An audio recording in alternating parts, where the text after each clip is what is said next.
আমাদের এই নির্বাচিত সরকারের সময় নতজন পররাষ্ট্রনীতির অবসান হয়েছে। বিএনপি নির্বাচিত সরকার বিশ্বাস করে আমাদের রাষ্ট্র পরিচালনার মূল মন্ত্র সবার আগে বাংলাদেশ।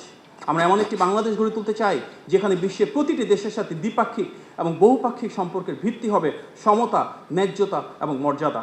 যার কারণেই ভারসাম্যপূর্ণ সেই পররাষ্ট্রনীতির মাধ্যমে আমরা পিপল টু পিপল টাইজ গড়ে তুলতে চাই। শিক্ষা, স্বাস্থ্য, আমাদের সাথে সেখানে পর্যটন কিংবা আরও যেসব বিষয় রয়েছে, বিনিয়োগের ক্ষেত্রে কৌশলের সম্পর্ক, অংশীদারিত্বের সম্পর্ক, যেন আমাদের দেশে বিদেশিরা এসে এক্সপোর্ট ইম্পোর্টের পাশাপাশি ট্রেড ইন ইনভেস্টমেন্ট তৈরি করতে পারে, বাড়াতে পারে, এই বিষয়ে ইতিমধ্যে আমাদের বহুমুখী কার্যকর উদ্যোগ গ্রহণ রয়েছে।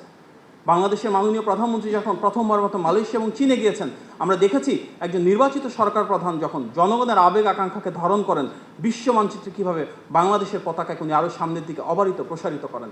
যে সম্মাননা তিনি পেয়েছেন, যে ভালোবাসা এবং উষ্ণ অভিনন্দন তিনি পেয়েছেন, সেটি বাংলাদেশি হিসেবে আমাদেরকে গৌরবান্বিত করেছে। এবং আমরা দেখেছি সেটি একটি ধারাবাহিকতার বহিঃপ্রকাশ, যেভাবে জাতিসংঘের সাধারণ পরিষদে বাংলাদেশ সভাপতি নির্বাচিত হয়েছে, বিশ্ব মানচিত্রে বাংলাদেশের অবস্থান আরও বেশি গৌরবান্বিত হয়েছে।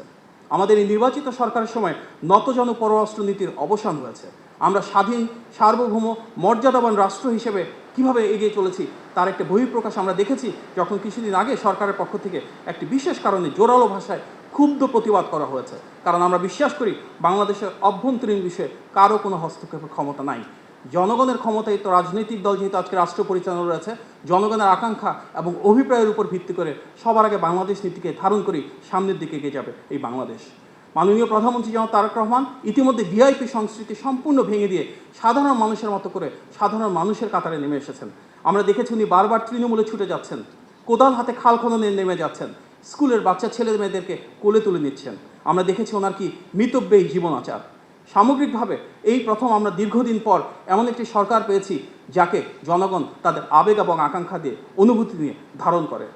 16 বছরের ফ্যাসিবাদ পরবর্তী ধ্বংসস্তূপের মাঝে যে বাংলাদেশকে আমরা নতুনভাবে গড়ে তুলছি, সেখানে হয়তো 6 মাসে সকল সমস্যার শতভাগ সফলতা বা শতভাগ সমাধান করা একটু দুরূহ।